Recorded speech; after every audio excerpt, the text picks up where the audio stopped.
Dimanapun kalian berada, entah itu di rumah atau lagi di kampus, dimanapun kalian sekarang ini berada, sebelumnya perkenalkan dulu, nama saya Muhammad Nafis Atala dari Prodi Ilmu Komunikasi. Nah, pada video ini aku berkesempatan bersama teman-teman dari kelompokku, kelompok 5, pada mata kuliah MKWK Pendidikan Kewarganegaraan untuk membahas sebuah video yang berjudul Memahami Pancasila. Kira-kira bakal bagaimana video kami? Tonton saja selanjutnya.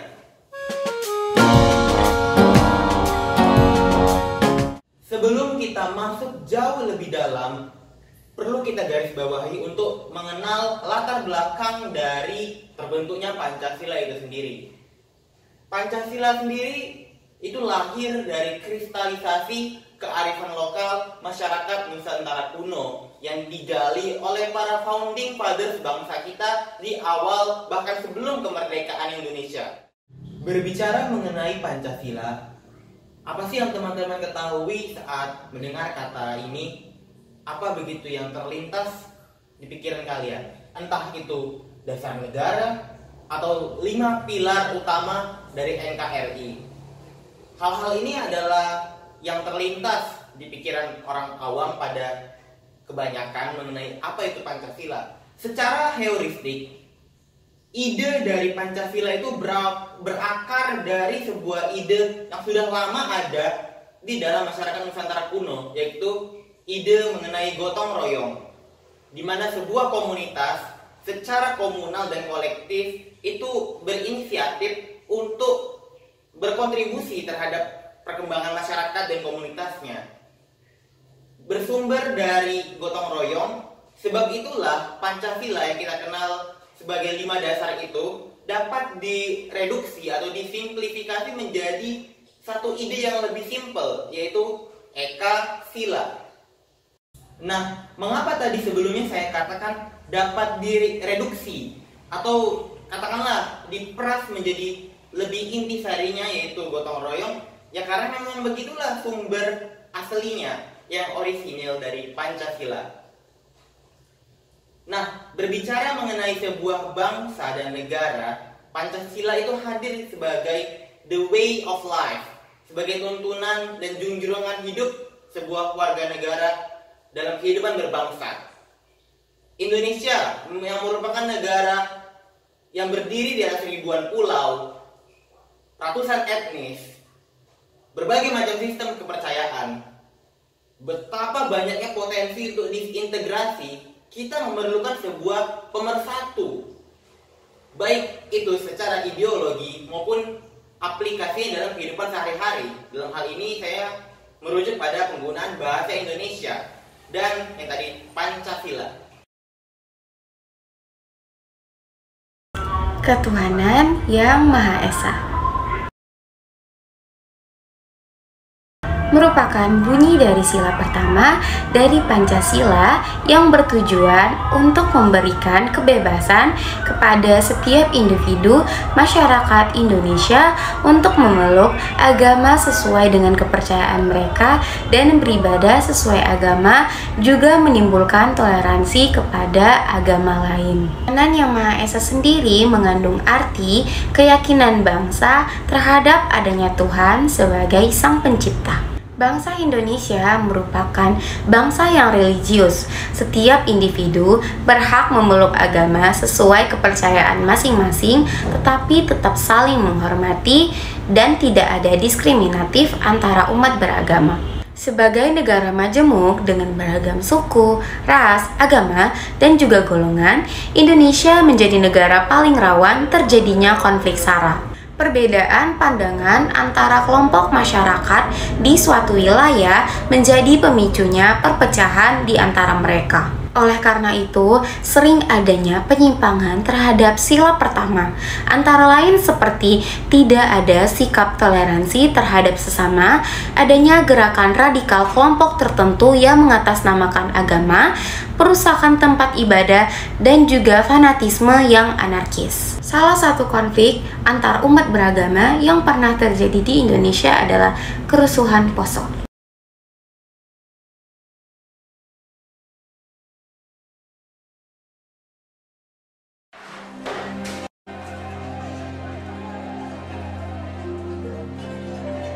Konflik Poso bertepatan dengan Konflik antar etnis beragama tidak dikarenakan agama yang dianut olehnya, karena setiap agama tidak pernah mengajarkan umatnya untuk tidak toleransi dan melakukan permusuhan. Hal itu datang dari sikap dirinya sendiri, kurangnya nilai Pancasila dan juga moral pada dirinya. Perkenalkan, nama saya Marisma Mora, NIM 23030447 dari jurusan Agribisnis. Nah, di sini saya akan memaparkan mengenai apa yang saya ketahui dari sila pertama. Nah, seperti yang sudah ketahui, bahwa sila pertama berisi ketuhanan yang Maha Esa, yang memiliki pengertian bahwasannya bangsa Indonesia meyakini atau mengakui adanya Tuhan yang Maha Esa, sebagai pencipta alam semesta dan pemegang otoritas tertinggi. Tantangan penerapan sila pertama adalah karena beragamnya agama yang dianut oleh masyarakat Indonesia, sehingga untuk mewujudkan sikap toleransi itulah yang menjadi tantangannya. Karena di Indonesia sendiri ada 6 agama yang diakui, yang pertama adalah Islam, yang kedua ialah Kristen Protestan, yang ketiga adalah Hindu, yang keempat Buddha, yang kelima Katolik, dan yang terakhir adalah Konghucu. Karena dari keberagaman sikap itulah maka sering terjadinya konflik atau perselisihan antar umat beragama. Maka dari itu, bahwasannya sikap toleransi itu harus ditumbuhkan dalam diri sendiri supaya kita bisa saling menghargai satu sama lain. Kemanusiaan yang adil dan beradab. Pada keputusan redaksi BPUPKI, para founding fathers kita menetapkan sila kedua dari dasar negara kita mengenai ide-ide akan humanisme atau kemanusiaan.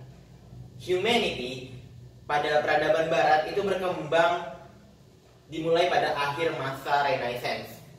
Lambat laun ini diikuti oleh masyarakat global, masyarakat internasional pun menganut yang namanya humanisme atau kemanusiaan yang kemudian melahirkan produk-produknya, produk-produk turunannya seperti HAM dan perundang-undangan. Kemanusiaan yang dijunjung atau dipromosikan oleh Pancasila sendiri adalah kemanusiaan yang menjunjung kesetaraan atau egaliter bagi warga negaranya. Kemanusiaan yang adil. Kata adil di sini merujuk pada kita sebagai warga negara memiliki kedudukan yang sama di mata negara. Dalam hal apa aja? Dalam hal hak, apapun yang ia terima. Dalam hal tanggung jawab dan kewajiban, apapun yang mesti ia kerjakan. Nah, untuk itu Pancasila sebagai sebuah dasar negara memberikan jaminan bagi setiap warga negaranya bahwa egaliter itu wajib bagi pemerintahan dan negara kita. Ini sangat-sangat bertentangan dengan apa yang menjadi kebiasaan masyarakat Nusantara kuno, karena sudah menderita dari tahun ke tahun, bertahun-tahun, berabad-abad lamanya dalam penjajahan, membuat rasa feodal atau pikiran-pikiran feodalisme itu lekat dalam masyarakat Indonesia pada awalnya. Kemudian Soekarno dalam hal ini ingin melakukan revolusi mental, menghapus, mengikis habis mental inlander, bahwa masyarakat Indonesia harus memiliki semangat egaliter, kesamarataan, tidak ada kasta, tidak ada feodalisme yang merupakan penghambat bagi peradaban yang adil dan beradab. Halo teman-teman, perkenalkan nama saya Lapika Pauran Purba dengan NIM 230-325. Pada hari ini saya akan menjelaskan nilai-nilai atau butir-butir yang terdapat pada sila kedua Pancasila dengan lambang rantai berwarna emas dan juga dengan bunyi kemanusiaan yang adil dan beradab. Bunyi sila kedua pada Pancasila ini berfokus menjunjung tinggi nilai-nilai kemanusiaan yang harus dimiliki oleh setiap warga negara sebagai tujuan untuk membangun rasa empati antar sesama manusia dengan membantu setiap individu yang sedang merasa kesusahan tanpa memandang ras, suku, agama, dan juga golongan. Ini adalah makna dari kata adil yang terdapat pada sila kedua dan juga memiliki arti lain. Tidak ada diskriminasi dan perlakuan tidak adil kepada siapapun yang berbeda budaya dan keyakinan dengan kita. Juga terhadap akses pendidikan yang seringkali kita temui tidak rata pada masyarakat di sekitar kita, apalagi masyarakat miskin yang seharusnya mereka lah yang harus membutuhkan bantuan.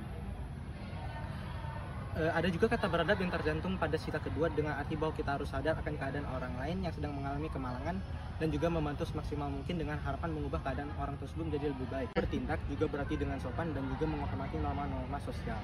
Akan tetapi masih banyaknya orang yang tidak menerapkannya pada kehidupan sehari-hari, seperti berbicara kasar kepada teman dan juga kepada orang tua. sopan dan tidak berterima kasih ketika dibantu atau diberi sesuatu merupakan kejadian yang sering kita temui pada kehidupan kita sehari-hari, dan masih banyak lagi perlakuan yang tidak sopan yang kita anggap biasa saja.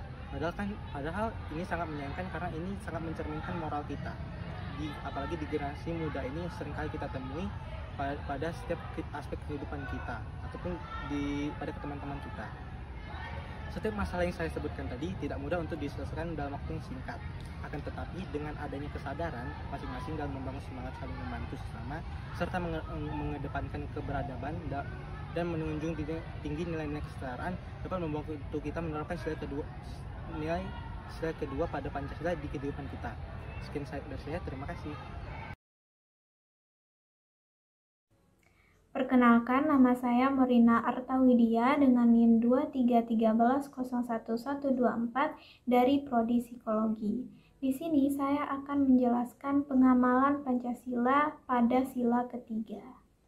Sila ketiga Pancasila yang berbunyi Persatuan Indonesia ini secara sederhana dapat diartikan sebagai bersatunya keanekaragaman yang ada di Indonesia yang didorong untuk mencapai kehidupan kebangsaan yang bebas dalam wadah negara kesatuan yang berdaulat dan merdeka.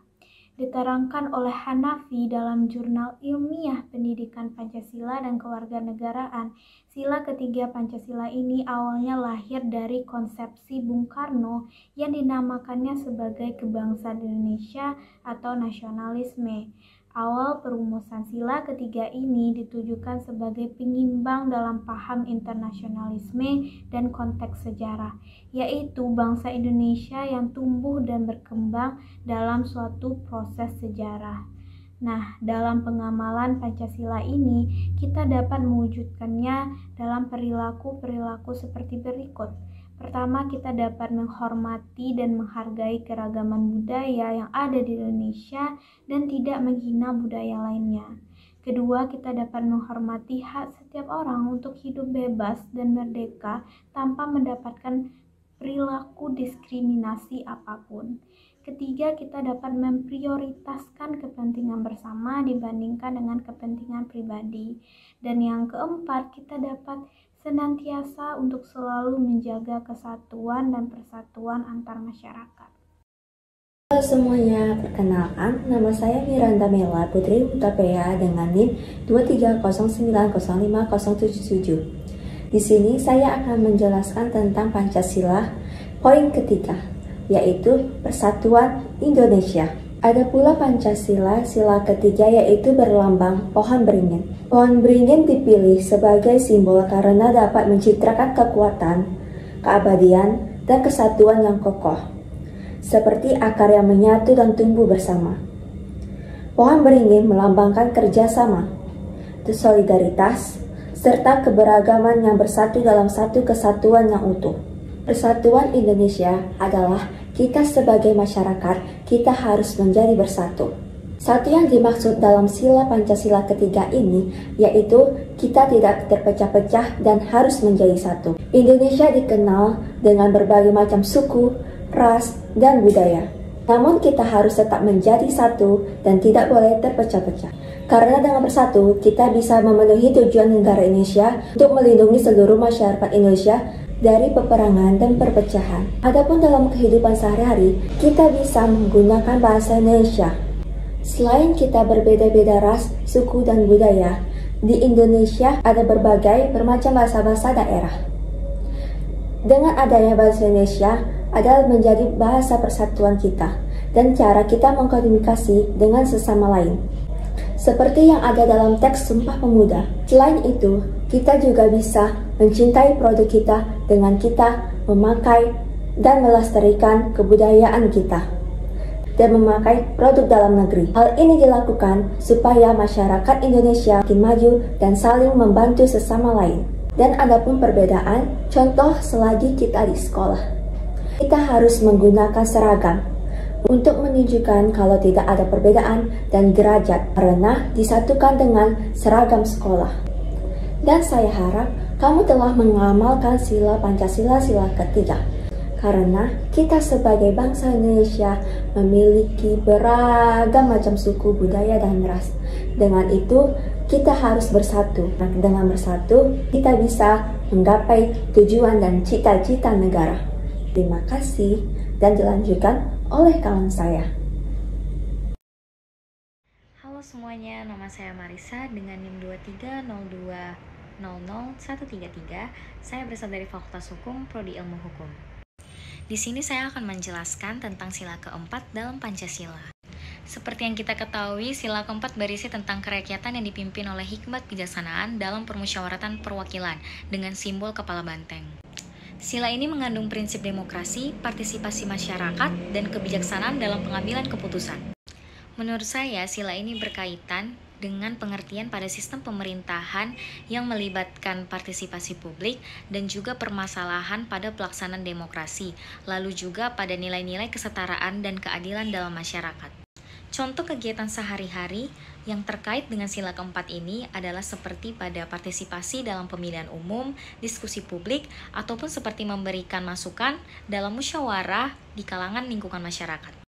Pengamalan sila keempat ini juga berkaitan dengan upaya dalam memerangi KKN, atau yang biasa kita kenal dengan korupsi, kolusi, dan nepotisme, yang dimana prinsip-prinsip ini sangat bertentangan dengan keadilan dan demokrasi tadi. Dalam kehidupan sehari-hari, sikap pada sila keempat ini juga dapat kita aplikasikan dalam lingkungan keluarga, lingkungan pekerjaan, ataupun dalam organisasi dimanapun kita berada. Seperti contoh, pada saat kita ingin mengambil suatu keputusan penting, kita dapat membuat musyawarah dengan orang-orang terdekat kita. Tetapi kita juga harus menghargai pendapat mereka dan tidak boleh memaksakan kehendak kita kepada orang lain. Dan nantinya kita harus menghargai apapun hasil keputusan bersama. Perkenalkan, nama saya Muhammad Zaki Mirza dengan NIM 2304031110. Beralih dari banyaknya manfaat maupun penyimpangan Pancasila dalam kehidupan sehari-hari, tetap saja masih terjadi penyimpangan di sekitar kita.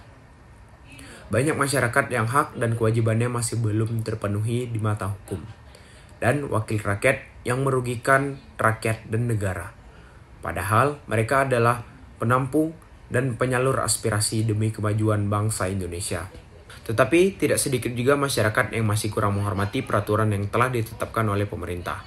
Dalam pemerintah pun, keputusan lembaga hukum banyak yang tidak sesuai untuk mencapai mufakat, sehingga banyak masyarakat yang dirugikan. Mereka juga membungkam aspirasi maupun pendapat dari masyarakat umum, serta terkadang main hakim tersendiri terhadap perilaku kejahatan. Nah, tahun mendatang akan dilaksanakan kembali pemilihan umum di negara Indonesia kita. Melihat dari tahun-tahun berlalu pun, bentuk penyimpangan di sini adalah masih banyak yang tidak menggunakan hak pilih saat pemilihan umum. Untuk itu, kita sebagai masyarakat bersama, baik rakyat, baik wakil rakyat, baik semua yang ada di pemerintah, harus sudah mulai sadar untuk kembali mengembangkan sikap dan nilai-nilai dalam sila keempat ini lagi. Karena menjadi sebuah nilai yang penting untuk kita dalam berbangsa dan bernegara. Halo semuanya, sebelumnya perkenalkan nama saya Naila Nurul Isnaini Perangin-Angin dengan NIM 2308011017 dari Program Studi Fisika Fakultas Matematika dan Ilmu Pengetahuan Alam. Pancasila, sila kelima berbunyi keadilan sosial bagi seluruh rakyat Indonesia. Secara singkat, hal yang dapat kita pahami dari sila kelima ini ialah mengenai keadilan yang merata untuk seluruh rakyat Indonesia. Sila kelima dilambangkan dengan simbol padi dan kapas. Simbol padi dan kapas ini melambangkan tentang kemakmuran dan kesejahteraan. Nah, ada beberapa poin yang dapat kita ambil untuk menjelaskan apa itu makna dari sila kelima. Yang pertama yaitu Indonesia didirikan untuk memajukan kesejahteraan rakyat Indonesia secara lahir maupun batin. Poin yang kedua, Indonesia merupakan negara demokrasi yang mengakui serta menjunjung tinggi kedaulatan rakyat dengan mengutamakan prinsip permusyawaratan dalam lembaga perwakilan rakyat. Poin yang ketiga ialah mengenai Indonesia wajib menjamin setiap warga negara untuk memperoleh pendidikan, pekerjaan, dan penghidupan yang layak, bermartabat, dan berkeadilan. Poin yang keempat ialah mengenai bangsa Indonesia dalam mengambil keputusan dipimpin oleh nilai ketuhanan, kemanusiaan, persatuan dalam semangat hikmat kebijaksanaan dalam permusyawaratan untuk mewujudkan keadilan. Poin yang kelima ialah mengenai setiap warga Indonesia tidak menggunakan hak milik untuk hal yang bersifat pemborosan dan gaya hidup mewah. Dari beberapa poin yang sudah saya paparkan sebelumnya, kita dapat mengambil kesimpulan bahwa Indonesia sangat menjunjung tinggi keadilan sosial bagi seluruh rakyat. Pemerintah wajiblah memenuhi segala kebutuhan rakyat-rakyatnya agar keadilan tersebut dapat tercipta. Tanpa terwujudnya keadilan sosial, maka Indonesia akan menjadi negara atau bangsa yang terpecah belah. Sebelumnya perkenalkan, nama saya Maria Siombing dengan NIM 230805041 dari Prodi Biologi. Keadilan sosial bagi seluruh rakyat Indonesia yang merupakan sila kelima dari Pancasila ternyata dalam implementasinya sudah tidak sesuai dengan kondisi dan harapan rakyat Indonesia saat ini. Sila kelima yang seharusnya sudah terimplementasikan dengan baik dalam kehidupan, justru pada praktiknya implementasi dari sila tersebut tidak sesuai dengan kondisi rakyat Indonesia saat ini, di mana masih ada praktik diskriminasi dari para penguasa. Menanggapi masalah tersebut, saya akan memaparkan satu kasus terkait sila kelima, yaitu ketidakmerataan pendidikan di Indonesia. Muka seminggu 2 kali, sehingga anak-anak pun di sekitar ini, sekitar kampung ini, guru-guru pun juga di sekitar kampung ini juga, sehingga kami tidak terlalu tidak terlalu takut untuk memberikan mereka untuk belajar.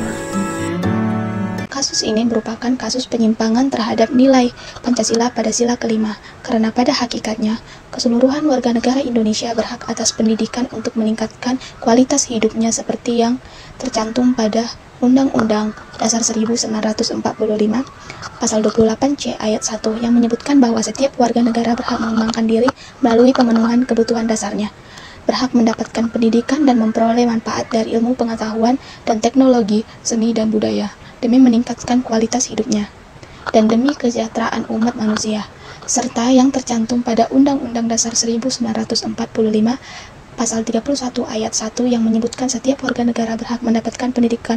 Untuk solusi pada kasus tersebut, pemerintah sebaiknya melakukan pendataan sekolah-sekolah, terutama sekolah yang berada di daerah terpencil. Karena seringkali sekolah-sekolah yang berlokasi di daerah terpencil tidak terdata dan terjamah oleh pemerintah. Hal ini yang menyebabkan ketertinggalan dan minimnya sarana prasarana pendidikan di daerah terpencil.